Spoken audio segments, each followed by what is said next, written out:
मंचावरती उपस्थित असलेले आदरणीय प्रतिमाताई परदेशी, मंचावर उपस्थित असलेल्या आदरणीय वैशालीताई, आदरणीय धनंजयजी, उपस्थित सर्वच मान्यवर, समोरही बसलेले अनेक मान्यवर, खूप थोर माणसं काही समोर आहेत, सर्वच जण, या संमेलनाचे अध्यक्ष आदरणीय अशोकजी राणा साहेब, आणि इथं जमलेल्या माझ्या सर्व बायोलॉजिकल बंधू भगिनी,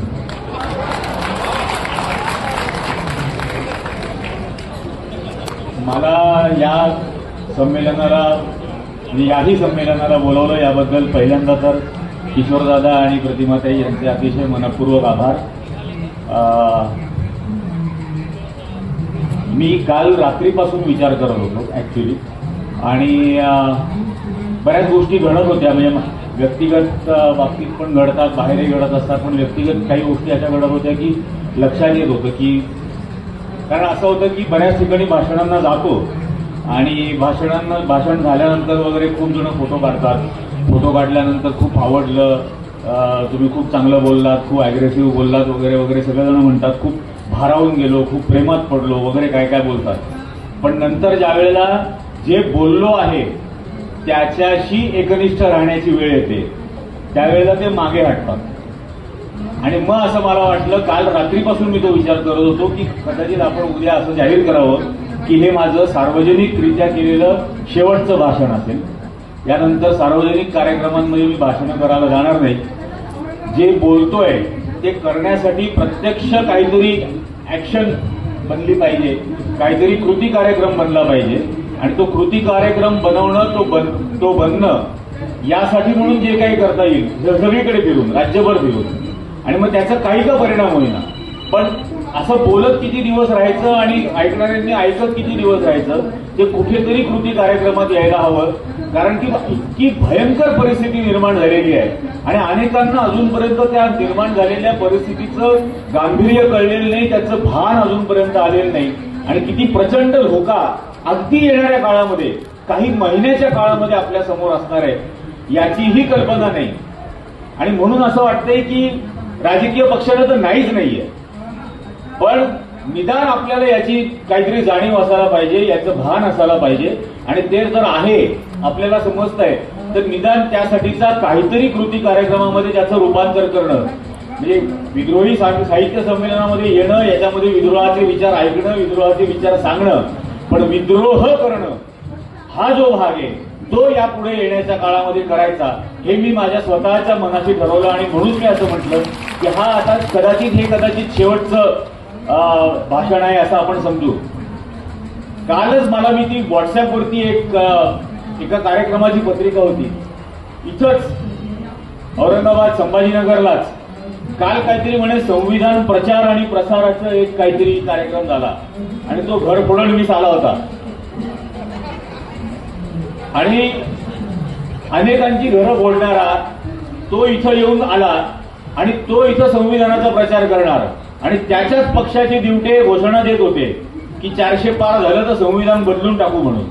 आणि अशा पद्धतीने शहाजूकपणा हा कसा दाखवायचा, आणि हे करत असताना तिकडे प्रयागराजला कुंभमेळ्यामध्ये 30 डोकी एकत्र येतात आणि ते 30 दिवटे असं म्हणतात की 12 वर्ष आम्ही 12 वर्ष 12 महिने 12 तास काम केलं, आणि आता हिंदू राष्ट्रासाठी म्हणून आम्ही नवीन संविधान त्याचं बनवलंय आणि ते तिथे जाहीर करणार. हा जर महाराष्ट्राचा गृहमंत्र्यामध्ये दम असेल तर त्या प्रयागराजमध्ये अशी घोषणा करणाऱ्यांच्या विरोधामध्ये देशद्रोहाचा खटला भर आम्ही तक्रारदार बनायला तयार होतो. हे होऊच कसं शकतं या देशात की कोणीतरी एका धर्मावर आधारित 30 जण 12 करून या देशाचे 12 लावण्यासाठी म्हणून एक हिंदू धर्माच्या, हिंदू राष्ट्राच्या संविधानाची घोषणा करतं, आणि हे इथं भारताच्या संविधानाचा प्रचार आणि प्रसार करायला येतं. हे विरोधाभास राखतात जाणीवपूर्वक सतत. हे रावण 10 तोंडाचा होता, हे 1000 तोंडाचे, 1000 डोक्यांचे, प्रत्येक डोकं प्रत्येक तोंड वेगवेगळं बोलत राहतं. समोरचा मनुष्य कन्फ्यूज राहतो, आणि मध्य भाग जो आहे नागपूरला रेशीम बागेत, तो त्याला जे करायचंय ते करत राहतो पुढे. आणि म्हणून अनेक वेळेला ही गोष्ट मी बोलत राहिलो की आतापर्यंत 2014 पासून सतत सर्वजण हा विचार करत राहतात की त्या मोदीचं काय करायचं, शहाचं काय करायचं, फडणवीसचं काय करायचं. हे तिघं जण म्हणजे लक्षणं आहेत, आजार नाही. आजार रेशीम बागेत ते नागपूरला, त्या आजारावरचाच उपचार झाला पाहिजे. हे बास आपोआप लक्षणं सगळी दूर होतील. पण केव्हा तरी या ऍक्शन प्लॅनसाठी म्हणून आपण आता यायला हवं. हा आजचा जो विषय आहे, संविधान आणि भारतीय लोकशाहीला असलेला कॉर्पोरेट मनुवाद्यांचा धोका, हा फक्त कॉर्पोरेट मनुवादी नाही राहिले काही. आता ज्युडिशियल मनुवादी आले, आता मीडियामधले मनुवादी आले.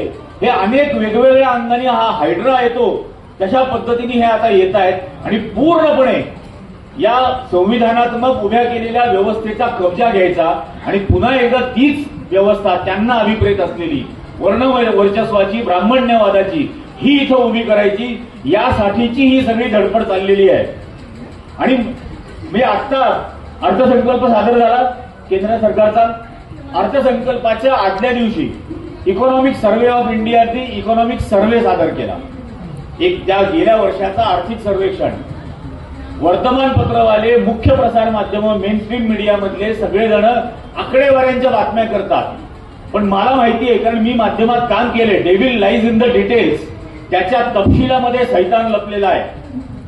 आणि तपशील काय सांगतात? इकॉनॉमिक सर्व्हे ऑफ इंडिया असं सांगतो की ग्लोबल वॉर्मिंगचा भारताला त्रास होतोय कारण भारतामध्ये नॉनव्हेज खाणाऱ्यांची संख्या वाढते. हे इकॉनॉमिक सर्व्हेचं काम आहे का?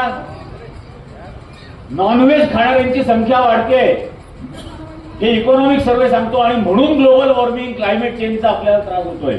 त्याच्या पुढे जाऊन अत्यंत संतापजनक वाक्य आहे आणि त्यात त्यांनी दिलंय की आम्ही भारतात सर्व्हे केला, लोकांना मुलगा व्हावा याची इतकी अपेक्षा असते की मुलगा जन्माला येईपर्यंत ते मुली जन्माला घालत राहतात आणि मग मुलगा जन्माला आला की मुली मग ते अपत्य घालणं बंद करतात. आणि अशा भारतामध्ये या नरेंद्र मोदी या म्हणजे काय म्हणायचं अमानवी, नॉन बायोलॉजिकल पंतप्रधानाच्या सरकारने केलेल्या सर्व्हेमध्ये त्यांनी वापरलेला शब्द आहे हा इकॉनॉमिक सर्व्हेमध्ये की भारतामध्ये 2 कोटी अनवॉन्टेड डॉटर्स आहेत. नकोशा झालेल्या मुली 2 कोटी आहेत. हे शब्द भारत सरकार वापरतं इकॉनॉमिक सर्व्हेमध्ये. संताप येतो. ओल्या वांगुनी फटके मारले पाहिजे यांना. हे या पद्धतीने बोलणार. आणि आर्थिक सर्वेक्षणामध्ये 2 कोटी नकोशा मारलेल्या मुली, कोणाला नकोशा झाल्या आहेत? सरकारला नकोशा झाले असतील तर मारणार वाटतं त्यांना. ही कुठली भाषा आहे? पण या पद्धतीने इकॉनॉमिक सर्व्हे म्हणतो. ते पुढे जाऊन सांगतात चायनाचा जीडीपी जास्त आहे, सिंगापूरचा जीडीपी जास्त आहे, व्हिएतनामचा जीडीपी जास्त आहे, कारण या 3 देशांमध्ये लोकशाही नाही. ही प्रस्तावना आहे का हुकुमशाही आणण्याची? ही प्रस्तावना आहे का या देशाचं संविधान डिस्कार्ड करण्याची? ही तुम्ही सुतोवाच करत आहात का या गोष्टीचं? आणि मग लोकशाही असलेले इतर देश जे प्रगती करतायत त्यांचं पर कॅपिटल जीडीपी म्हणजे भारताचा पर दरडोई उत्पन्न किती आहे? $2200-2300. बांगलादेशाचं $2900 आहे आणि अमेरिकेचं $80,000 आहे. लोकशाहीच आहे ना. इथं परवा ट्रम्प बोलला तर कालपासून त्याच्या विरोधामध्ये सगळेजण रस्त्यावर उतरायला लागले. अभिनेते मला पुण्यामध्ये बोलावलं होतं त्या टिळक रोडला. तर टिळक रोड एक हिंदू राष्ट्र आहे, तिथल्या त्या इंडियन मेडिकल असोसिएशनच्या हॉलमध्ये. आणि तिथं बोलावलं आणि तिथं हा असाच विषय अभिव्यक्ती स्वातंत्र्य. म्हटलं अमेरिकेमध्ये एवढं अभिव्यक्ती स्वातंत्र्य आहे की रॉबर्ट डिनेरो सारखा अभिनेता हॉलिवूडचा हा उघड असं बोलू शकतो की डोनाल्ड ट्रम्प इज अन ॲसहोल. आणि मला कितीही वाटत असलं की मोदी इज अन ॲसहोल तर मी नाही म्हणू शकत. असं मला किती का वाटेना, पण हे मी नाही म्हणू शकत. तेवढं अभिव्यक्ती स्वातंत्र्य इथं नाहीये. हे कळतं, हे मी जे बोललो याचाही अर्थ लोकांना कळतं. पण या पद्धतीने फ्रेम करावं लागतं ना. हे असं फ्रेम का करावं लागतं? कारण या प्रत्येक गोष्टीवरती, या प्रत्येक स्वातंत्र्याचा आपल्याला मिळालेल्या गळा दाबणं चालू आहे. हे एक एक टप्प्यांनी पुढे जाणार. नंतर तो नॉन बायोलॉजिकल संसदेत भाषण करून सांगतो, या देशातल्या गोरगरीब आणि मध्यमवर्गीयांचं कल्याण कर, अशी मी माता लक्ष्मीकडे प्रार्थना करतो. तू कशासाठी बसलाय ड्युट्या? सांग ना मग. मी नालायक आहे, मला हटवायचून. ते महालक्ष्मीच्याच भरोसे राहा, मेरे भरोसे मत रहो. हे उघडपणाने पंतप्रधान बोलतात. संसदेमध्ये स्वतःची जबाबदारी टाळून. आणि मग हेच जर असेल तर या देशातल्या गरिबांनी स्वतःचीही काळजी केलेली आहे, देशाचीही काळजी केलेली आहे, या पुढेही करेल. यांच्यासाठी तो आश्रित नाहीये. तो इकॉनॉमिक सर्वे असा सांगतो की government should get out of the business. आणि कोणत्या बिझनेस मधून गेट आउट? तर कामगारांचे वर्किंग आवर्स किती असावे, कामाचे तास किती असावे, त्यांना आठवड्याची सुट्टी असावी की नाही, ती द्यावी की नाही, त्यांना महिन्याचा पगार द्यावा का रोजंदारीचा पगार द्यावा, ते परमनंट करावे का नाही करावे, त्यांना वर्षामध्ये बोनस द्यावा का नाही द्यावा, त्यांना पगारी सुट्ट्या असाव्या की नाही असाव्या, हे आता खासगी क्षेत्रावर सोडून द्या. Government should get out of the business, हे इकॉनॉमिक सर्वे म्हणतो. आणि हा कॉर्पोरेट मनुवादाला जन्म घालण्याचा प्रकार सरकार करत आहे. या देशातल्या कामगारांना, मजुरांना आठवड्याची सुट्टी मिळाली पाहिजे, कामाचे तास 8 तास असले पाहिजेत, वर्षातून एकदा बोनस द्यायला पाहिजे, पगारी रजा असायला हव्यात. हे कायदे करून घेण्यासाठी आपलेच बाप लढले आणि त्यांनी हे हक्क इंग्रजांकडून मिळवून दिले. आणि हे आता निघाले याला संपूर्ण गोष्टीला डिस्कार्ड करायला. हे कॉर्पोरेट मनुवादाचे जन्मदाते असे आहेत. याचे अनेक अनेक फॅक्टर्स आहेत पुढे. मग नारायण मूर्ती सारखा माणूस म्हणतो की सायबेरियामध्ये ट्रेनमधून फिरत असताना मला तिथलं दारिद्र्य दिसलं आणि मला फार मन विषण्ण झालं. का भारतात नव्हतं का? भारतातलं दारिद्र्य बघावंसं वाटलं नाही. आणि हे भाषण हे बोलल्याच्या दुसऱ्या दिवशी इन्फोसिसने 26,000 कर्मचारी कामावरून काढून टाकले. 26,000 का? 96,000चा त्याचा कॅश बॅलन्स आहे त्या कंपनीचा. तू 26,000 कामगारांना कमी कामात पगार देऊ शकत नव्हता. त्यांना दारिद्र्यामध्ये ढकलायला निघाला तुझ्या देशातल्या लोकांना. आणि तुझा उत्पन्न, तुझा प्रॉफिट शाबूत राहावा म्हणून कामगारांनी 100 तास काम करावे. तो एल&टीचा सुब्रमण्यम तो असं सांगायला लागला की रविवारी सुद्धा काम केलं पाहिजे, घरी जाऊन बायकोचं काय तोंड बघायचंय का? तुझ्या बायकोचं तोंड नसेल बघण्यासारखं, आम्हाला काय करायचंय त्याच्याशी? तू नको बघूस. आणि कसं का असे ना, जर त्या माणसाला त्याच्या घरी त्याच्या बायकोच्या समोर, त्याच्या मुलांच्या समोर बसून मनाला हलकं वाटणार असेल तर त्याला बसू दिलं पाहिजे. तू कोण अडवणारा? पण अशा पद्धतीने वेठबिगारी आणायची, हे सर्व कायदे रद्द करण्याची भाषा करायची, त्याचा सुतोवाच करायचं, हे म्हणजे आर्थिक सर्वेक्षणातून करायचं. आणि म्हणून मी म्हटलं की हा कॉर्पोरेट मीडियातून कसा मनुवाद आणतो याची बातमी केली कोणी? या आर्थिक सर्वेक्षणामधल्या या गोष्टींची एकाही माध्यमांनी देशभरात बातमी केली नाही, कोणत्याही भाषेतल्या केली नाही. याच्यावर ना चर्चा झाल्या, ना डिबेट झाल्या, ना काहीच झालं. हे या पद्धतीने वारंवार आणलं जात आहे. आता परवा एलआयसीला 84,000 कोटी रुपयाचं नुकसान सहन करायला लागलं. स्टॉक मार्केट ज्या दिवशी पडायला सुरुवात झाली, या एलआयसी मध्ये पैसे कोणाचे आहेत? या देशातल्या सर्वसामान्य माणसाचा इन्शुरन्स आहे, त्याचा प्रीमियमचा पैसा तिथे आहे. आणि त्या एलआयसीला सक्ती केली गेली अदानीचे शेअर्स विकत घ्यायला, आणि तो गडगडायला लागला तेव्हा यांचे 84,000 कोटी रुपये बुडले. या कॉर्पोरेट्सला यांना संरक्षण मिळावं म्हणून सामान्य माणसाच्या बचतीवरती दरोडा घातलाय. आणि तो या नरेंद्र मोदींनी घातलाय, तो या निर्मला सीतारामन, मी निर्दयी सीतारामन म्हणतो, त्यांनी हा घातलेला आहे. अशा पद्धतीने हे करायचं, हा मनुवाद अशा पद्धतीने लादायचा. आणि हे प्रत्येक ठिकाणी पाहायला लागतंय. ही खरोखर गंभीर गोष्ट आहे आणि अत्यंत अस्वस्थ, बेचैन करणारी आहे. या कॉर्पोरेट मनुवादाचं एक रूप आपण काय पाहिलं? कृषी कायदे आणले होते आणि संपूर्ण कृषी, संपूर्ण या देशातली शेती ही कशी या कॉर्पोरेटच्या नफ्यासाठी चालेल. कारण त्याच्या आधीची 1.5-2 वर्ष कोविडमध्ये गेली आणि कोविडच्या काळामध्ये म्हणजे ऍग्रिकल्चर सोडलं तर कल्चर पासून सर्व सेक्टर्स ही नुकसानीमध्ये होती, जी निगेटिव्ह ग्रोथमध्ये होती. फक्त ऍग्रिकल्चर 4.5% ग्रोथ दाखवत होतं. मग जिथं इतक्या आपत्तीमध्ये, इतक्या महामारीमध्ये सुद्धा जिथं ग्रोथ आहे, तो सेक्टर सुद्धा आता कॉर्पोरेटच्या गळ्यामध्ये बांधायचा. आणि म्हणून त्या कृषी कायदे आणले गेले.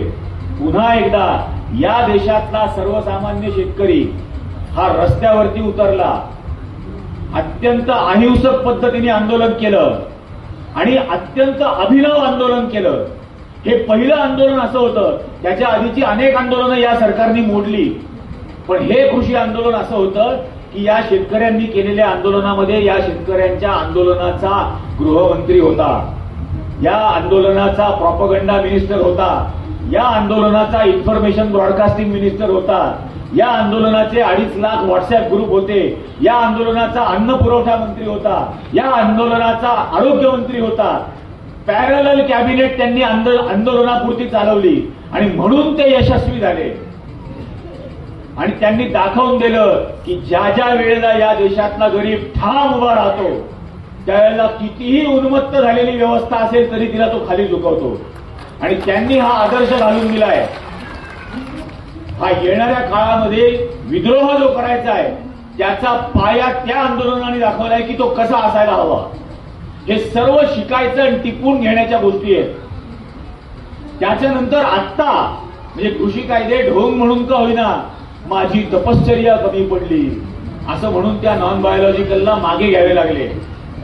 पण आता national policy framework for agriculture marketing असा एक नवीन समिती बनवली आहे आणि या नवीन समितीने पुन्हा तेच कृषी कायदे या फ्रेमवर्कच्या अंडर पुन्हा आता इंट्रोड्यूस करणार. हे आता येणाऱ्या अधिवेशनांमध्ये ज्याचा पुढचा भाग हे युजीसी म्हणजे युनिव्हर्सिटी ग्रँट कमिशननी त्या नवीन रेकमेंडेशन पाठवल्या. आता त्याची मुदतही संपली, 6 फेब्रुवारीपर्यंतच आक्षेप मागवले होते. आणि त्यात त्यांनी असं सांगितलं की आतापर्यंत राज्य सरकारच्या कायद्याप्रमाणे काम करणारी विद्यापीठं, त्यांचा कुलगुरू, राज्य सरकारची जी समिती ज्यात राज्यपाल एक भाग असतो, ती समिती राज्य सरकारची जी नेमते विद्यापीठाच्या कुलगुरूंना यापुढे राज्यपालांची समिती असेल. आणि राज्यपालांच्या समितीमध्ये राज्यपाल, युजीसीचा एक मेंबर आणि विद्यापीठाच्या प्रशासनाचा एक सदस्य, हे 3 जण असतील. ते ठरवतील विद्यापीठाचा कुलगुरू कोण. आणि त्यात अशी आणखीन एक निर्लज्ज ओळ दिलेली आहे की या येणाऱ्या हे होणारे विद्यापीठाचे कुलगुरू यांचा शिक्षण क्षेत्राशीच संबंध असावा हे जरुरी नाही. म्हणजे विद्यापीठाचा कुलगुरूचा शिक्षणाशी संबंध असावा हे जरुरी नाही. तो शाखेतून डायरेक्ट झाला कुलगुरू तरीही चालेल.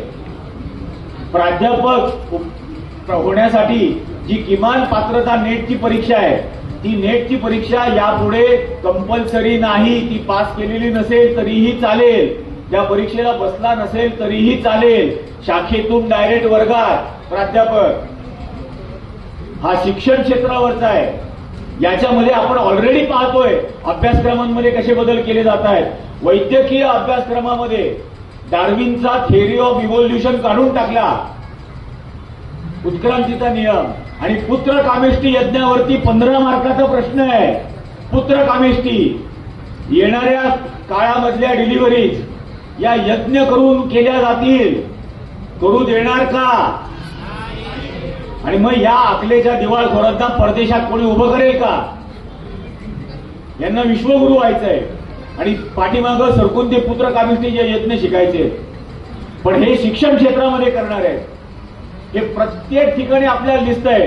या महाराष्ट्रातल्या 66,000 शाळा बंद केल्या, 3 लाख शिक्षक बेरोजगार केले. त्या 3 लाख शिक्षकांच्या 3 लाख बायकांना लाडकी बहिणीचे 1500 दिले. म्हणजे नवऱ्याचं उत्पन्नच काढून घेतलं. आणि या शाळा का बंद केल्या? सरकारकडे पैसा नाहीये त्या शाळा चालवायला. आणि नाशिकला आता 2 वर्षांनी कुंभमेळा होणार, त्याचं बजेट करतायत 34,000 कोटी. 34,000 कोटी. 2,000 कोटी नाही म्हणून शाळा बंद. आणि 34,000 कोटी मध्ये नाशिकचा कुंभमेळा करणार, अंगाला राख फासलेले, गांजा ओढणारे नागडे रस्त्यावर फिरणार आणि त्यांना कुठला कायदा नाही. इथे एखाद्या मुस्लिम भगिनीला तिचा डोकं जर झाकायचं असेल तर हिजाबला बंदी, हिजाब नाही करायचा, डोक्यावरती ते कापड नाही बांधायचं, स्कार्फ नाही बांधायचा आणि यांना नागडं फिरायची परवानगी.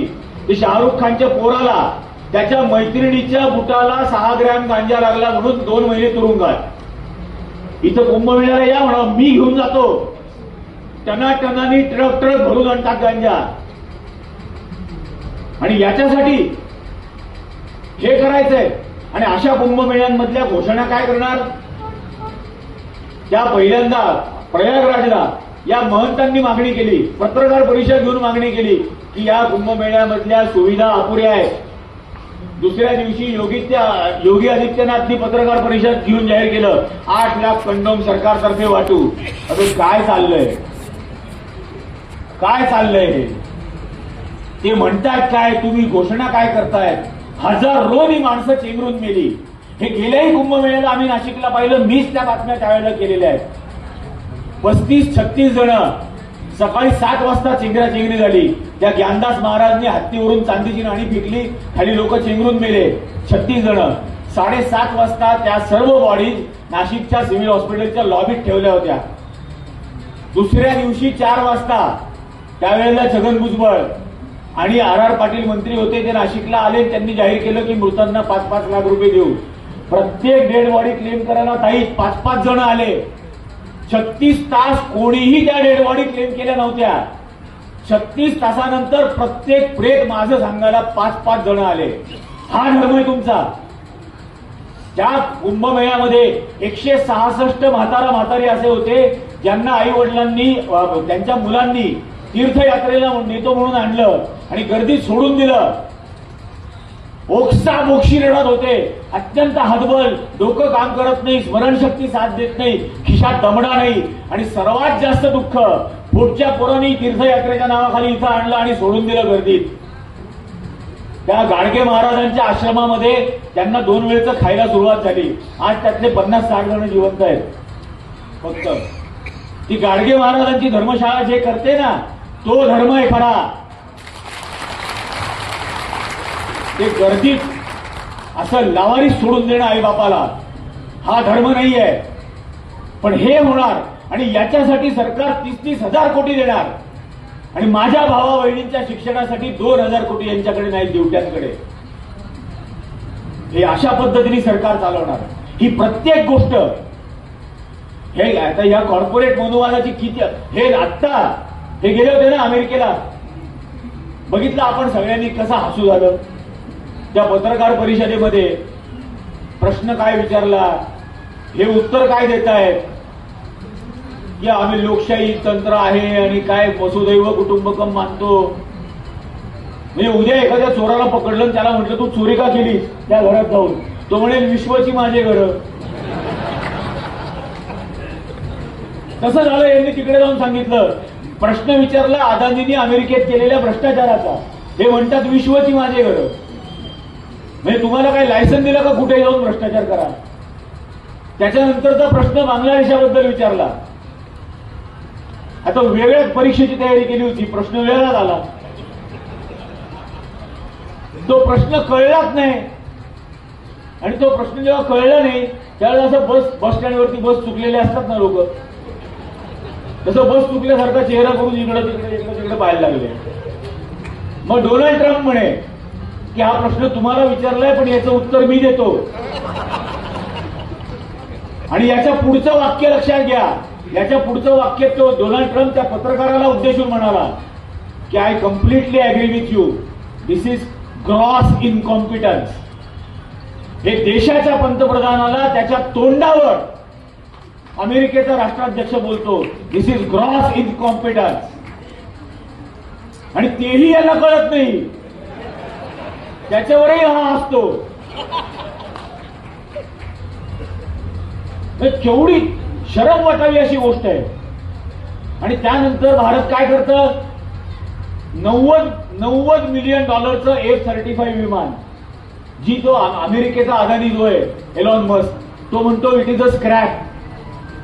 त्यांनी स्क्रॅप म्हटलेलं विमानं $89 मिलियन भारत 100 विमानं विकत घ्यायचा करार करतो. आणि त्याच्यापेक्षा ऍडव्हान्स असलेलं सुखोई 57 हे रशिया भारताला ऑफर करत होतं $35 मिलियन विथ टेक्नॉलॉजी ट्रान्सफर. पण हे लोटांगण का घातलं? कारण याच्या अडाणीचा जीव वाचवायचा आहे ना. याच्या अडाणीच्या विरोधामध्ये तिथं केस आहे न्यूयॉर्कला. मग यांनी केलेल्या $250 मिलियन भ्रष्टाचारासाठी या देशाचे $900 मिलियन गेले तरी चालेल. पण झाली लोटांगण वंदीने चरण डोनाल्ड ट्रम्पच्या आरत्या तिथं जाऊन. हे भारतातल्या कॉर्पोरेट मनुवादाला संरक्षण देण्यासाठी हे कुठल्याही थराला जाऊ शकतात, याचं इतकं मोठं उदाहरण आहे. हे झालं हे तिकडे जाण्याच्या आधी एक विमान भारतात आलं होतं, ते इलिगल इमिग्रंट्सचं. हे आल्यानंतर 3 विमानं आली. काल 4थं विमान 200 जणांना घेऊन निघालं. हातापायात बेड्या, कमरेला साखळदंड बांधलेले, आणि जे शीख बांधव होते त्यांच्या पगड्या सुद्धा काढून घेतल्या. इतका प्रचंड अपमान होतो या देशात. पण या देशात अशा वेळेला देशाचा अपमान होतो त्यावेळेला या मधुवादी संघटनांपैकी कोणी उभं राहत नाही, बोलत नाही. कारण आता देशाची अस्मिता किंवा देशाभिमान हा त्यांनी रिडिफाईन केलाय. तो अभिजनांचा असेल तरच तो देशाचा अपमान, तो बहुजनांचा झाला तर तो देशाचा अपमान नाही. त्यामुळे शीख समुदायातल्या लोकांना पगड्या उतरवून आणलं तो यांचा अपमान नाही. या देशातल्या नागरिकांना जे कष्टच करायला तिकडे गेले होते त्यांना हातापायात बेड्या आणि साखळदंड बांधून देशामध्ये परत पाठवलं जात आहे गुन्हेगारासारखं. तो या देशाचा अपमान नाही. सावरकरबद्दल काही बोलले किंवा तो देशाचा अपमान. हे रिडिफाईन झालंय, लक्षात घ्या. छत्रपती शिवाजी महाराजांचा पुतळा पडतो, त्याचे तुकडे तुकडे होतात, तो पुतळा पोकळ होता हे दिसून येतं. त्यावेळेला यांच्यापैकी कोणीही बोलत नाही ना. तो मनोहर बापाचं नाव माहित नाही, कुलकर्णी. मला एका ठिकाणी बोलावलं होतं आणि मला म्हणे ते संभाजी भिडेंवरती तुम्ही टीका करता. तुमचं करतो. तो म्हणे का बरं, त्यांना अभिव्यक्ती स्वातंत्र्य नाही का? म्हटलं मग आहे की, मला पण आहे ना. पण त्यांना अभिव्यक्ती स्वातंत्र्य आहे, मला पण आहे. माझ्या स्वातंत्र्यात मी टीका करतो. आणि मोहनदास करमचंद गांधी यातलं करमचंद आम्हाला माहिती आहे, याचं नाव याच्या पुढे मी मनोहर बापाचं नाव माहित नाही कुलकर्णी असं घेऊ का? काय काहीतरी म्हणे. म्हटलं मग तुम्हाला माहिती आहे का नाव? तो म्हणे नाही माहिती. म्हटलं मग त्यालाही माहित नाही म्हणून तो लावत नाही. याच्या पुढे तसंच नाव घेऊ आम्ही. पण छत्रपती शिवाजी महाराजांचा अपमान होतो तेव्हा ना भिडे बोलतो, ना एकबोटे बोलतो, ना फडणवीस बोलतो. आज ताब्यात माफी मागितली नाही फडणवीसनी, कोणी बोलत नाही. महात्मा फुले सावित्रीबाईंचा अपमान तो भगतसिंग कोश्यारी अत्यंत अश्लील भाषेत करत होता. त्यावेळेला यांच्यापैकी कोणाच्याही थोबाडातून शब्द निघाला नाही त्या कोश्यारीचा निषेध करायला. हे रिडिफायनिंग अस्मितांचं हे होऊ द्यायचं नाही. हे होऊ द्यायचं नाही. हे खरोखर लक्षात घेणं गरजेचं आहे. आणि यांनी किती का माफीपत्र लिहिना, यांना आयुष्यातली शिक्षा ही महिलेवरती बलात्कार करण्याची झालेली का असेना, प्रयत्न केल्याची. यांच्या सत्याबद्दल तुम्ही बोलायला लागलात की यांना तो राष्ट्राचा अपमान वाटायला लागतो. यांनी किती का खोटारडा इतिहास सांगायचा प्रयत्न करेना, त्याबद्दल उघडकीस आणायला लागलात की त्यांना तो राष्ट्राचा अपमान वाटायला लागतो. पण या गोष्टी आपण लक्षात ठेवायच्या आहेत. हे ब्रॉडकास्ट बिल आता आणणार. ब्रॉडकास्ट बिलमध्ये तुम्ही फेसबुकवर पोस्ट केली तर ती फेसबुकवरची पोस्ट सुद्धा जर सरकारच्या विरोधात असेल तर देशद्रोहाचा गुन्हा असेल, तुम्हाला अटक केली जाईल. मला तो एक जण वेडा मला म्हटला की तुझं युट्यूब चॅनल बंद करतील ते बिल आणून. म्हटलं करू दे ना, मी झाडावर चढून बोले, मी गच्चीवरून बोले, मी चौकात चूल घेऊन फिरे. माझं चॅनल बंद कराल, माझं बोलणं कसं बंद कराल? अजिबात ते होणार नाही. त्यामुळे हे ब्रॉडकास्ट बिल आता जनसुरक्षा कायद्याचा काही ऑर्डिनन्स पाठवलाय ऑलरेडी राज्यपालांकडे, 8-15 दिवसामध्ये येईल. हे म्हणतील ती संघटना बेकायदेशीर आणि हे म्हणतील त्या संघटनेच्या बैठकीसाठी तुम्ही हॉल दिलात, त्यांची बैठक अरेंज करून दिली, त्यासाठी काहीतरी मदत केली तर हे सगळे गुन्हे असतील. आणि त्यासाठी 3 वर्ष 2 लाख रुपये ते 7 वर्ष 5 लाख रुपये एवढी शिक्षा असेल. या कायद्याच्या विरोधात न्यायालयात सुद्धा जाता येणार नाही असं ऑर्डिनन्समध्येच लिहिलंय. म्हणजे ही माझ्या संविधानाने हा मला दिलेला हक्क की या गोष्टींच्या विरोधात मी न्यायालयात जाऊ शकतो. हा कायदा असा, हा ऑर्डिनन्स सांगतो की याच्या विरोधात तुम्हाला न्यायालयात जाण्याची सुद्धा परवानगी नाही. हा ज्युडिशियरीतून केलेला हल्ला आहे आपल्यावरचा. आणि हे प्रत्येक क्षेत्रात करतायत, प्रत्येक क्षेत्रात. मी मगाशी जे म्हटलं, म्हणजे बदलापूरला त्या 4 वर्षाच्या चिमुकल्या मुलीवरती बलात्कार केला जातो. त्या शाळेचा मालक, त्याचं आडनाव आपटे, राहुल आपटे, तर छत्रपतींचा पुतळा जो पडला त्याचा शिल्पकार जयदेव आपटे, हा राहुल आपटे, गांधींचा खून करणारा नारायण आपटे, हे सगळे एकाच कुळाचे कसे काय.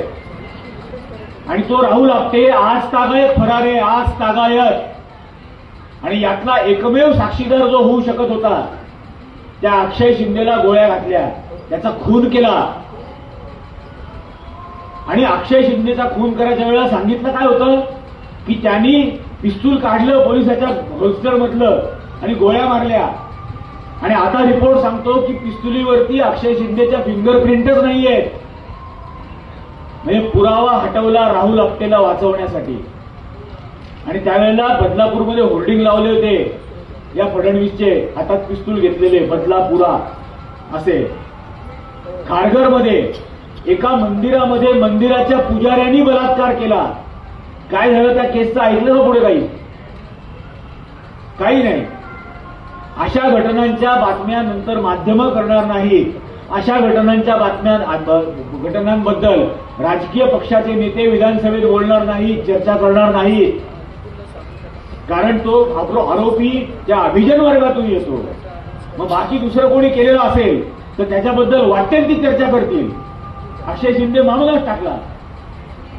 आता परभणीमध्ये हत्याच केली ना पोलिसांनी, इन्स्टिट्यूशनल मर्डर केला ना परभणीत. काय त्याच्याबद्दल पुढे बोललं जात आहे? खुशाल महाराष्ट्राचा मुख्यमंत्री विधानसभेमध्ये धादांत खोटं बोलतो, धादांत खोटं बोलतो. पोस्टमॉर्टम रिपोर्टमध्ये लिहिलेलं असून की इंजुरीजच्या शॉकमुळे त्याचा मृत्यू झाला असं लिहिलेलं असून तो म्हणतो की त्याला मारहाण नाही झाली. हा खोटारडेपणा करण्याची हिंमत ते राज्याच्या मुख्यमंत्र्यामध्ये सुद्धा होते. याचं कारण हा विद्रोह अजून रस्त्यावरती झालेला दिसत नाही. आणि आता तोच घडवायचा आहे, व्हायलाच हवाय तो कोणत्याही परिस्थितीत. याच्यामध्ये शक्ती मिलला मुंबईमध्ये एक घटना घडली होती. शक्ती मिलमध्ये बलात्कार झाला आणि त्या पीडिता सुदैवाने तिचा जीव वाचला. तिने कंप्लेंट केली. हा उज्ज्वल निकम होता वकील. या उज्ज्वल निकमची अत्यंत घाणेरडी बाईट आहे चॅनलला दिलेली की मी त्या आरोपींना विचारलं कुठे कुठे बलात्कार केलास त्या मुलीच्या शरीरावर, आणि त्यात तो पुढे वर्णन करून विचारतो. ही गलिच्छ प्रवृत्ती आहे. आणि हा नंतर त्यांचा उमेदवार बनतो, हा पुन्हा नंतर सरकारी वकील बनतो. पण हे नॉर्मलाइज करायचंय ज्युडिशियरी. आणि मग अशा घटना किती दिसतात. गुजरात हायकोर्टाचा एक जज समीर दवे, त्या समीर दवेच्या समोर एक केस येते. 16 वर्षाची मुलगी बलात्कारित झालेली, मागासवर्गीय समाजाची, जी गर्भवती राहिली, तिचा गर्भपात करण्यासाठीची परवानगी मागणारा अर्ज कोर्टामध्ये दिल्यानंतर हा समीर दवे तिला सांगतो मनुस्मृती वाच, मनुस्मृतीचा अभ्यास कर. हे तर काहीच नाहीये. हे न्यायाधीश बोलतो गुजरात हायकोर्टचा. अलाहाबाद हायकोर्टामध्ये एक केस होते, त्याच्यामध्ये सुद्धा तो त्या आरोपींनी लग्नाचं आमिष दाखवलेलं मुलीला, त्यातून ती गर्भवती राहिली म्हणून ती तिथं कोर्टामध्ये जाते. त्याच्यावरती हा म्हणतो मी तिला लग्नाचं प्रॉमिस केलं होतं पण लग्न नाही करत कारण तिला मंगळ आहे आणि मंगळ असलेल्या मुलीशी लग्न केलं तर माझा तर लगेच मृत्यू होईल. याच्यावर हायकोर्टाचा जज काय सांगतो? हायकोर्टचा जज लखनौ विद्यापीठातल्या ज्योतिषशास्त्र विभागाला सांगतो की खरंच या मुलीची कुंडली तपासून पहा की तिला मंगळ आहे का नाही. ही या देशाच्या न्याय व्यवस्थेची अवस्था झालेली आहे. ही अवस्था झालेली आहे आणि म्हणून याचा गंभीर विचार व्हायला हवा. हे जे सत्यमेव जयते होतं ना न्याय व्यवस्थेचं आणि देशाचं ब्रीद, ते आता यतो धर्मोस्ततो जया असं बदलून टाकलंय ऑफिशियली. की आतापर्यंत आपण म्हणत होतो, किशोरदादा आहे आपण भेटल्या तुम्ही म्हटला सत्य की जय हो. सत्यमेव जयतेचा अर्थच तो आहे, सत्याचाच विजय होणार. आणि यांचं नवीन स्लोगन सांगते यतो धर्मोस्ततो जया, धर्माचाच विजय होणार. मग ती किती का असत्याची बाजू असे ना, हे परिवर्तन होत आहे. आणि हा म्हणून मी म्हटलं हा ज्युडिशियरी मधून सुद्धा मनुवाद कसा आणला जातोय. त्या अलाहाबादच्या त्या आरोपीचं नाव गोविंद राय आणि त्या अलाहाबाद हायकोर्टच्या जजचं नाव ब्रिजराज सिंग. आणि तो लखनौ विद्यापीठाला शिफारस करून सांगतो की खरंच हिला मंगळ आहे की नाही पहा. या स्थितीपर्यंत न्यायालय आणून ठेवलेली आहे. ते बाकीच्या अनेक गोष्टी आहेत ज्या निर्णयांमध्ये काय झालं त्याच्याबद्दल खूप काही बोलता यायला पाहिजे. चंद्रचूडांसारखा माणूस म्हणजे काही न्यायाची आणि सत्याची संविधानाची चोडच नाही त्याला. तो उघड भाषण करून सांगतो की मी रामाची प्रार्थना केली बाबरी मशिदीचा निकाल देत असताना आणि मी रामाला म्हटलं की मला मार्गदर्शन कर, मी निकाल काय देऊ. आणि त्याचा आत्ता बीबीसीने इंटरव्ह्यू घेतला, त्याच्यात त्या भाषणाचा व्हिडिओ आहे उपलब्ध. त्याचा आत्ता बीबीसीने इंटरव्ह्यू घेतला, त्यात तो असं म्हणतो मी असं बोललोच नाही, हे दादांत खोटं आहे. मग तो कोण बहुरूप्या होता का जाहीर भाषण करणारा. आणि असेल बहुरूप्या तर शोधून काढा. देशाच्या चीफ जस्टिसला बदनाम करायचा प्रकार होतोय. आणि बाबरी मशिदीच्या निकालामध्ये सुद्धा हात असतो त्या पॅनलवरती, राफेलच्या अधिकारामध्ये सुद्धा हात असतो त्या बेंचवरती, लोयांच्या प्रकारामध्ये सुद्धा हात असतो त्या बेंचवरती. हे सगळे योगायोग आहेत का? यातला एकही योगायोग नाही. हे व्यवस्थितपणे केलेलं आहे. हा Shaktikanta Das MA. History, reserve बँकेचा गव्हर्नर होता, इतिहासामध्ये एम.ए. केलेला माणूस. तो आता रिटायर झाला. काल 6 महिन्यात या देशाच्या परकीय गंगाजळीतले 140 बिलियन डॉलर खर्च केले रुपया घसरू नये म्हणून. म्हणजे 25% परदेशी परकीय गंगाजळी यांनी 6 महिन्यात उडवली आणि तरीही रुपया घसरला. कारण पंतप्रधान असं म्हटले होते की रुपयाची आबरू, रुपयाची किंमत आणि पंतप्रधानाची आबरू ही कशी घसरते बघा. तो रुपया थांबलाच नाही, कारण पंतप्रधानाची आबरू घसरणं थांबतच नाहीये. आणि म्हणून ही अवस्थेपर्यंत येऊन बसलं. याच्यामध्ये क्षमा सावंत नावाची मुलगी, मी तिला 3-4 वेळा भेटलो अमेरिकेत. म्हणजे अमेरिकेमध्ये किमान म्हणजे काय म्हणतात किमान वेतनाचा कायदा, मिनिमम वेज ऍक्ट, हा अमेरिकेमध्ये क्षमा सावंत या महाराष्ट्रातल्या मराठी बहुजन मुलीच्या कष्टामुळे आला. इथं किमान वेतनाचा कायदा नव्हता, तो क्षमा सावंतमुळे आला. आणि क्षमा सावंतनी सीए एनआरसीला विरोध केला म्हणून आता तिची आई 82 वर्षाची अत्यावस्था आहे भारतात. तिला भारत सरकारने विजा दिला नाही. भारत सरकारने तिला विजा नाकारला. अमेरिकेमध्ये पुलिट्झर फाउंडेशन तर्फे कास्टिझम इन युनायटेड स्टेट्स, अमेरिकेमधला जातीयवाद, बाबासाहेब बोलले होते ना की हे मनुवादी जिथं जिथं जातील तिथं जात घेऊन जातील. हे अमेरिकेमध्ये रोज घडतंय, प्रत्येक कॉर्पोरेटमध्ये घडतंय. आणि पुलिट्झर फाउंडेशननी कास्टिझम इन युनायटेड स्टेट्स वरती फंडिंग केलेलं एक प्रोजेक्ट बनवून घेतलं. ही जी अय्यर नावाची मुलगी ते प्रोजेक्ट करत होती. मी 6-7 वेळा तिने मला बोलवलं, तिथं आम्ही भेटलो 12-12 तास. आणि ही मुळात कास्टिझमची जन्म कुठून होतो इथपासून ती सुरुवात झाली. फार रामायण महाभारतापासूनच्या गोष्टी तिला सांगायला लागल्या. तिला काहीच माहित नव्हतं, ती अमेरिकेतच जन्माला आलेली होती की हा जातीयवाद कसा कुठपर्यंत आहे आणि तो किती विषारी आहे. आणि हा पुलिट्झर फाउंडेशनने रिपोर्ट केलेला आहे. आणि या कास्टिझमच्या बद्दल हीच क्षमा सावंत वेगवेगळ्या काय म्हणतो आपण त्याला लोकल काउन्सिल्स तिथं ती कायदे करून घेते की या राज्यामध्ये या ठिकाणी अशा प्रकारचं कास्टिझम चालणार नाही, कंपन्यांमध्ये करायला लावते. याचा राग या देवट्यांना की अमेरिकेतला कास्टिझम संपवायचा प्रयत्न करते, पण यांना इथं तो हवा आहे ना, म्हणून क्षमा सावंतला व्हिसा देणार नाही.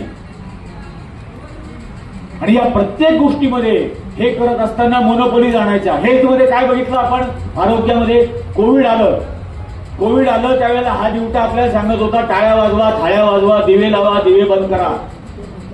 माझं संविधान मला सांगतं वैज्ञानिक दृष्टिकोन वाढवा, ते मूलभूत कर्तव्य आहे. हा वैज्ञानिक दृष्टिकोन संपवत होता, टाळ्या वाजवायला सांगत होता, थाळ्या वाजवायला सांगत होता. आणि त्याचं निर्बुद्ध स्पष्टीकरण बाहेर व्हॉट्सअप युनिव्हर्सिटीत फिरत होतं की रेझोनन्स होतो आणि मग ती रेझोनेटिंग फ्रिक्वेन्सी वाढते आणि मग त्या रेझोनेटिंग फ्रिक्वेन्सीमुळे विषाणू मरतात. त्या कुंभमेळ्यातले का नाही मेले? आता जो बॅक्टेरिया झाला, हे सगळे शंख वाजवत होते ना 1.5 कोटी, का रेझोनेट नाही झालं? 50 बॅक्टेरिया लेवल 50 असेल तर ते आंघोळीच्या योग्य पाणी आहे असं समजलं जातं. 50 पेक्षा जास्त असेल तर आंघोळीसाठी अयोग्य. प्रयागराजला नदीमध्ये असलेलं बॅक्टेरियाचं प्रमाण किती आहे कल्पना तरी करू शकता का? 49,000. त्याची लिमिट आहे 50. आणि हे काय म्हणणार की त्या पाण्यात आंघोळ केली की आतापर्यंतची पापं धुतली जातात. तिथं पापं धुवायची, लगे रेल्वे स्टेशनवर जाऊन रेल्वे फोडायला घेतल्या यांनी, नवीन पापाला सुरुवात. अरे 12 वर्ष पाप नका ना करू, कशाला करायला लागेल अशा डुक्क्या आंघोळ्या, आणि तेही अंगाला राग घातलेल्या गंजड्यांबरोबर. त्या महिलांच्या स्नानाचे व्हिडिओ ऑनलाईन विकणारे तीन गुजराती गुजरातमध्ये पकडले गेले, हिंदू. इतकी तर विकृत मानसिकता आहे या सगळ्यातली. आणि हे कोविड सारख्या महामाऱ्या येतात त्यावेळेला ते सगळं मोनोपोलिस्टिक करून दिलं जातं की याच कंपन्या बनवणार, याच कंपन्या देणार, त्याचं वितरण राज्य सरकार म्हणजे भारत सरकारच कोणाला किती द्यायचं हे ठरवणार. आणि ते 800 रुपयात 1 लस तुम्हाला विकत घ्यायला लागणार, 1600 रुपयात 2 लस, 1 बूस्टर डोस, आणखी 800 रुपये. माझ्या जन्मापासूनच्या सगळ्या लसी मी मोफत घेतल्या, फुकट घेतल्या. आणि फुकट घेतलेल्या लसी घेऊन सुद्धा मला कधीही कुठेही होर्डिंग बघावं लागलं नाही, thank you Nehru ji, thank you Indiraji, thank you Rajivji. इथं माझ्या पैशाने मी लस घेतली आणि बाहेर कटआउट लावलेला थँक्यू मोदीजी. ही मोनोपोली क्रिएट केली. आणि विचार करा, या देशामध्ये समजा 100 कोटी लस दिल्या, प्रत्येकाने 2 डोस घेतले, मी 50 कोटींनीच घेतल्या असं समजतो. 100 कोटी लस आपल्या भारतातल्या समजा लोकांनी घेतल्या, याची रक्कम किती झाली आणि ती कशी कोणाच्या घशात, आणि मग लगेच ती कंपनी इलेक्ट्रोल बॉन्ड विकत घेणार. हे मोनोपोलिस्टिक प्रॅक्टिसेस करणारं सरकार, हा कॉर्पोरेट मनुवाद, हे दरवेळेला घडलं. मागच्या वेळेला 2023ला हे मोदी व्हाईट हाऊसमध्ये येणार होते, जेवायला बोलावलं होतं, आणि त्याच्या विरोधात प्रोटेस्ट करून भाषण करण्यासाठी तिथल्या 75 सिनेटरनी मला बोलावलं. 23 जून हे आतमध्ये जेवत होतो, बाहेर आम्ही प्रोटेस्ट करत होतो, भाषण करत होतो. ही येडी अंजना ओम मोदी म्हटली होती ना, ती आली धावत, तुमने देखा क्या मोदी जी ने बाइडेन की बीबी को हीरा दिया. मतलब खुद की बीबी को तो हीरा भी नहीं दिया, और बाइडेन की बीबी को हीरा भी मेरे ही कमाई से दिया, मेरे ही टैक्स से दिया, खुद ने तो कुछ कमाया ही नहीं है. यांनी तर आयुष्यात काही केलंच नाही. ही बेरोजगारी बेरोजगारी बेरोजगारी आपल्याला प्रश्न पडतो, कारण हाच सांगतो छाती वडवून की आयुष्याची 35 वर्ष मी भीक मागून खाल्ली. ज्यांनी कधी स्वतःचं पोट सुद्धा स्वतःच्या कमाईनी भरलं नाही, तो काय रोजगार निर्माण करून देईल तुम्हाला? यांनी कधी बायको सांभाळली नाही, यांनी कधी आई सांभाळली नाही, हा रोजगार देणार आहे? हा आपल्याला निर्माण करायचा आहे. आणि आता त्याचे मार्ग आपण निर्माण करायचे, तेच आपण शोधायचे. या महिलांच्या घटनांबद्दलच्या या इतक्या म्हणजे ती एक मिश्रा नावाची महिला जज ती असं म्हणते की आपल्या धर्मग्रंथांमध्ये महिलांना अत्यंत आदराचं स्थान दिलेलं आहे. त्याच्यानंतर छत्तीसगडचा हायकोर्टाचा न्यायाधीश असा निकाल देतो अल्पवयीन मुलीबरोबर लग्न झालेलं आणि डोमेस्टिक म्हणजे काय म्हणतो आपण त्याला मॅरिटल रेपची केस नवऱ्यावर झालेली आणि त्यात जज असं सांगतो की मुलगी जर 15 वर्षाची खालती नसेल 15 वर्षाच्या पुढची जर मुलगी असेल तर नवऱ्याने कुठल्याही प्रकारे तिच्याशी संबंध ठेवले तरीही तो बलात्कार म्हणता येणार नाही. म्हणजे काय न्यायालय सांगतंय वापरा फक्त वय बघा 15च्या वरचं आहे की नाही हे न्यायालय सांगतंय. आणि मग हे कुठून येतं हे तिथूनच येतं जे म्हणतात स्त्रीचा सन्मान करणं ही विकृती आहे. हे सावरकर म्हणतात छत्रपती शिवाजी महाराजांबद्दल की कल्याणच्या सुभेदाराच्या सुनेचा सन्मान करणं ही शिवाजीची विकृती होती. म्हणजे सावरकर ती उपभोग्य वस्तू आहे असंच समजत होते आणि त्यातून न्यायाधीशाची हिंमत होते अशी सांगायची की वापरा. हा विचार येतो कुठून बलात्कार हे राजकीय हत्यार आहे हा मनुवाद आहे आणि हा मनुवाद सावरकरांनी त्यांच्या पुस्तकात लिहून ठेवला आणि मग आपल्याला या घटना पाहायला मिळतात ठिकठिकाणी हाथरस असेल कठुआ असेल उन्नाव असेल प्रत्येक ठिकाणी. याचा जन्म कुठे आहे या विकृतीमध्ये आहे आणि न्यायाधीश सांगायला लागतात कुशाल अशा पद्धतीचं स्पष्टीकरण. आणि म्हणून या सगळ्या गोष्टींचं अत्यंत गांभीर्याने विचार करण्याची गरज आहे. LIC प्रायव्हेटाईज करून टाकली.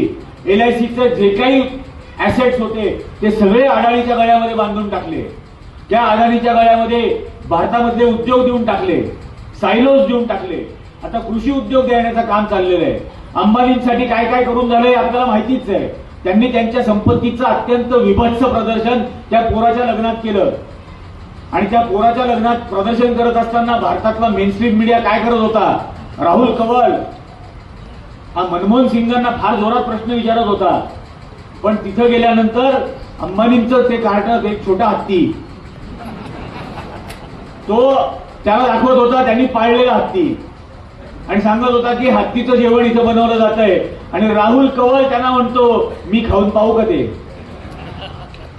अरे लाचार इतका राग येतो हे सगळं पाहून कीव येते. म्हणजे या मनुवाद्यांच्या या नॉन बायोलॉजिकल नरेंद्र मोदीच्या बुटावरती जर का विष सांडलं तर दुसऱ्या दिवशी 100 मेलेले पत्रकार सापडतील की काय अशी भीती वाटते.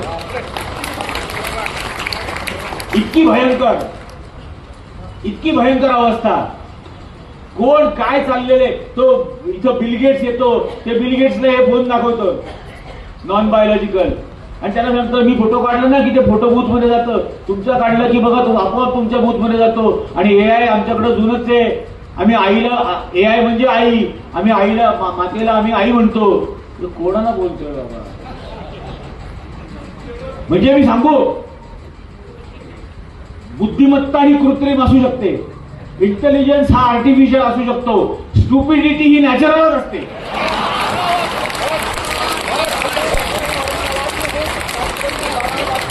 मूर्खपणा नैसर्गिकच असतो. आणि मग तो समोर बिलगेट्स असो का आणखीन एलॉन मस्क असो का डोनाल्ड ट्रम्प असो का आणखीन कोणीही असो. मागच्या वेळेचा वर्षाचा तो किस्सा होता ते या बायडेन आणि यांचं डिनर होतं आणि तिथल्या प्रोटोकॉल प्रमाणे ते आफ्टर डिनर स्पीचच्या वेळेला टोस्ट करतात शॅम्पेन. तर बायडेननी शॅम्पेनचा ग्लास उचलल्यानंतर यांनी तो रिकामा ग्लास उचलला. मी तिथं हजर होतो माझ्याकडे रेकॉर्डेड आहे कॉन्व्हर्सेशन. बायडेननी यांनी ग्लास उचलला त्यावेळेला बायडेन असं म्हटले की तुमच्या हातातला ग्लास जर रिकामा असेल if it is an empty glass then you should hold it in your left hand not right hand. रिकामा असेल तर तो डाव्या हातात पकडा हा त्यांचा प्रोटोकॉल आहे. त्यांनी सांगितलं त्याच्यावरती हे हा हा हा हा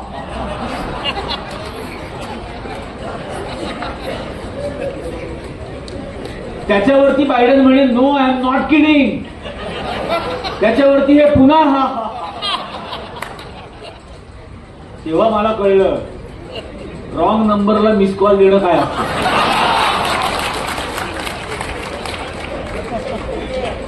बायडेननी कसा रॉंग नंबरला मिस कॉल दिला. आणि ही स्थिती आहे. आणि हे बोलणार आम्ही विश्वगुरू होतोय, आम्ही हे होणार आणि आम्ही ते होणार, अखंड भारत करणार. अबे तुझा परराष्ट्र मंत्री, तुझा संरक्षण मंत्री संसदेमध्ये गेल्या अधिवेशनात प्रश्नाला उत्तर देत असताना असं लिहून देतो की लडाख मधली 33,000 चौरस किलोमीटर जमीन चीननी ताब्यात घेतलेली आहे. कसला अखंड भारत करताय. आणि लडाख तर अखंड राहू द्या, आधी मणिपूर तर अखंड राहू द्या, तिथल्या अत्याचारांकडे बघा. पण त्या मणिपूरचं जंगल, त्या मणिपूरच्या जंगलांमधली खनिज संपत्ती ही याच अदानी आणि अंबानीच्या घशात घालायची, पुन्हा कॉर्पोरेट मनुवादाचा फायदा करून द्यायचा, म्हणून हजारो लोक मेले तरी चालतील. मृतांच्या ढिगाऱ्यामधून ऊर्जा मिळवणारा पंतप्रधान आहे हा. 27 फेब्रुवारीला गोधरा झालं. 27 फेब्रुवारीला गोधरा झालं. 14 फेब्रुवारीला व्हॅलेंटाईन डेच्या दिवशी हे झालं आपलं पुलवामा. 27 फेब्रुवारीलाच यांनी बालाकोटवर हल्ला केला म्हणून सांगितलं. त्याच्यानंतर कुंभमेळ्यामधले बळी गेले. आता या कुंभमेळ्यात बळी गेले, कोविडमध्ये बळी गेले. मृतांच्या ढिगाऱ्यावरतीच राज्य करणारा मनुष्य आहे आणि तीच मानसिकता आहे. आणि म्हणून स्वतः कबूल करतो की मी अमानवी आहे. नॉन बायोलॉजिकलचा अर्थ दैवी असा नाही. नॉन बायोलॉजिकल म्हणजे अमानवी. हे अमानवी शक्ती आहे, ही अमानवी सत्ता आहे. आणि मनुवाद सुद्धा अमानवी आहे. आज यांची युती झालेली आहे, यांची गाठ झालेली आहे. येणाऱ्या काळात आपल्याला वाटते ती किंमत द्यावी लागेल तरी चालेल. मी आता याच्या आधीच्या दोन्ही वेळा तेच सांगितलं. आणि आता म्हणून सुरुवातीला मी सांगितलं, आता परत सांगतो, हे शेवटचं भाषण. यानंतर भाषण नाही, याच्यानंतर रस्त्यावरच काय वाटेल ते होईना. तुम्ही ज्या ज्या ठिकाणी अन्याय कराल त्या ठिकाणी पोहोचू. ज्या ज्या ठिकाणी तुम्ही रोखायला पाहाल लोकांना, त्या ठिकाणी आम्ही तुम्हाला आडवे येऊ. आमच्याच वाडवडिलांनी शेवटी रक्त सांडलंय, स्वातंत्र्य मिळवलंय. आमच्याच वाडवडिलांनी माणसाला प्रेम करायला शिकवलंय. आमच्याच बापांनी आम्हाला सांगितलं लोकशाही हा धर्म, संविधान हा धर्मग्रंथ, सत्याचा शोध हा जगण्याचा मार्ग आणि प्रेम करणं हीच पूजा. आयुष्य उधळून करू, माणसांवर प्रेम करू, आयुष्य उधळून टाकू. इथं द्वेषाला जागाच राहू देणार नाही. आणि हा मनुवाद तो कॉर्पोरेट्सच्या मार्फत, तो ज्युडिशियरीच्या मार्फत, तो माध्यमांच्या मार्फत, ज्या ज्या मार्फत तुम्हाला आणण्याचा प्रयत्न करायचा असेल तो प्रत्येक प्रयत्न आम्ही उधळून लावू. आणि हा विचार आहे, हे निरंजन नाही किंवा हे आम्ही इथं एका मंचावरती बसलेले सगळे समविचारी म्हणतो असं नाही. हे काय आहे मुद्दा. एक छोटी कविता मुद्दाम मी सांगतो. हे या येड्यांना कळत नाही. यांना वाटतं माझी ताई आत्ता गारगोटीला सभा होती कोल्हापूरमध्ये. मी तिथं गाडीतून उतरल्याबरोबर पोलीस 20-22 जण हजर, माझ्या हातात नोटीस. राजकीय पक्षावर टीका करायची नाही, राजकीय नेत्यावर टीका करायची नाही, भावना दुखवायच्या नाही, अटक करू. मी म्हटलं तुम्ही 20-22 जण आहेत, आतमध्ये या, हॉलमध्ये रेकॉर्डिंग करा, बघा मी काय बेकायदेशीर बोलतो. मग आज गेल्यानंतर मी म्हटलं आपल्या टॅक्सच्या पैशांनी पगार मिळवून स्वतःचं पोट भरणारे हे खाकी वर्दीतले हे असं समजतात की निरंजन टकलेला त्याचं अभिव्यक्ती स्वातंत्र्य घाटावरच्या पंडितांनी लिहून दिलेलं आहे काय. माझं अभिव्यक्ती स्वातंत्र्य मला बाबासाहेबांनी दिलेल्या संविधानात मिळालेलं आहे. हे मोहताज नाहीये तुमचा, अजिबात मोहताज नाहीये. आणि का राजकीय नेत्यांवर टीका करू नको म्हटलं, कारण तुमचा गृहमंत्री त्याच्या बायकोच्या ऑर्केस्ट्राची तिकीट तुम्हाला विकायला लावतो म्हणून टीका नको करू. तो नागपूरचा गुरांचा डॉक्टर तो असं म्हणतो की राम मंदिराची प्राण प्रतिष्ठा झाली तो स्वातंत्र्य दिन. मग ते राम मंदिर इंग्रजांनी बांधून दिलं असं तरी चाललं असतं का तुला. इंग्रज निघून जाणं हे स्वातंत्र्य वाटत नाही. इंग्रज निघून गेल्यानंतर या देशातल्या स्वातंत्र्याने या देशाची लोकशाही निर्माण केली, या देशाचं संविधान निर्माण केलं, या देशाच्या संविधानाने या देशातल्या शेवटच्या माणसाला हक्क आणि अधिकार दिले. हे तुम्हाला स्वातंत्र्य मान्य नाहीये, ही खरी तुमची अडचण आहे. आणि ही तुमच्या बुडाला लागलेली खरी आग आहे. तेव्हा त्यांना मी तिथं म्हटलं हिंमत असेल ना तुमच्यात मला नोटीस देऊ नका, या नोटिसीचे बोळे करून मी तुमच्या तोंडावर फेकेन. हा आणि अटक करून म्हटलं कोणाला सांगता अटक करू? हा देश तुरुंगात जाऊन जाऊन स्वतंत्र झालाय. 10,000 वेळा तुरुंगात जायला तयार आहे. जे या देशाच्या स्वातंत्र्यासाठी, या माणसाच्या स्वातंत्र्यासाठी तुरुंगात कधी गेलेच नाहीत, त्यांना तुरुंगाचं भय दाखवा. हे आम्हाला नका दाखवू. त्यांच्यातला कोणीच गेला नाही या देशाच्या स्वातंत्र्यासाठी बळी. हे आम्हाला आमच्या बापजाद्यांनी माणसावरती प्रेम करायला शिकवलं. आम्ही नात प्रेम करू. हे जे स्त्री सन्मानाबद्दल बोलतो, आम्हाला माहिती आहे स्त्री सन्मान काय. हे तुमचं जे उपभोग्य वस्तू समजणारे पूर्वज आहेत ते नाही. त्या स्त्रीच्या आशा, आकांक्षा, अपेक्षा, महत्वाकांक्षा या सगळ्याचा सन्मान करायचा. तिचा होकार आदराने स्वीकारायचा. तिचा नकार नतमस्तक होऊन स्वीकारायचा. हे तिचं स्वातंत्र्य आणि हा तिचा सन्मान. प्राणपणाने या सन्मानासाठी आम्ही लढू. आणि हेच विचार आपल्या लोकशाहीला पण एक ठेवतील, आपल्या संविधानाला पण टिकवतील आणि आपल्याला सुद्धा माणूस म्हणून जगणं आपलं कायम ठेवतील. अन्यथा आपलं माणूस म्हणून असणंच यांना नकोस आहे. आणि म्हणून एकदम छोटी एक कविता. मैं कोई मुल्क नहीं हूं कि जला दोगे मुझे, मैं कोई दीवार नहीं कि गिरा दोगे मुझे, कोई सरहद भी नहीं कि मिटा दोगे. ये जो दुनिया का पूरा नक्शा मेज पर तुमने बिछा कर रखा है, इसमें कावाक लकीरों के सिवा और कुछ भी नहीं. तुम मुझे इसमें कहां ढूंढ रहे हो. मैं एक अरमान हूं दीवानों का, सख्त जा ख्वाब हूं कुचले हुए इंसानों का. लूट जब हद से सिवा होती है, जुल्म जब हद से गुजर जाता है, मैं अचानक किसी कोने में नजर आता हूं, किसी सीने से उभर आता हूं. आज से पहले भी तुमने मुझे देखा होगा, कभी मशरिक में, कभी मगरिब में, कभी शहरों में, कभी गांवों में, कभी बस्तियों में, कभी जंगल में. मेरी तारीख ही तारीख है, कोई ज्योग्राफिया नहीं.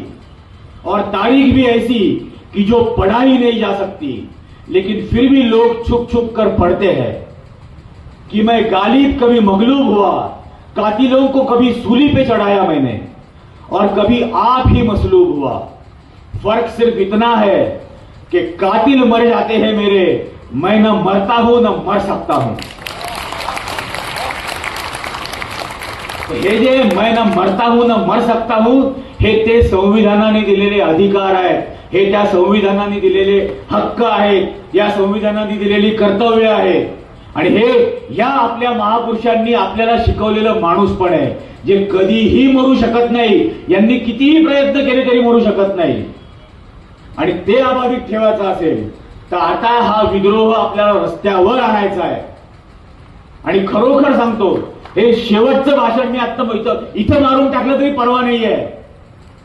वाटेल ती किंमत चुकवायला लागेल. आपल्याला आपली पोरं बाळा जर सुरक्षित ठेवायची असतील, निर्भय ठेवायची असतील तर हे करावंच लागेल.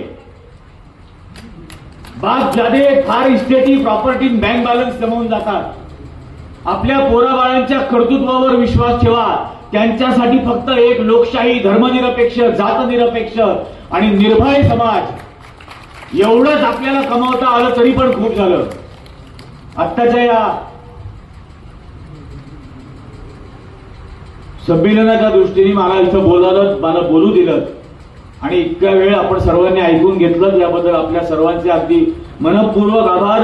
जय हिंद, जय भीम, जय महाराष्ट्र.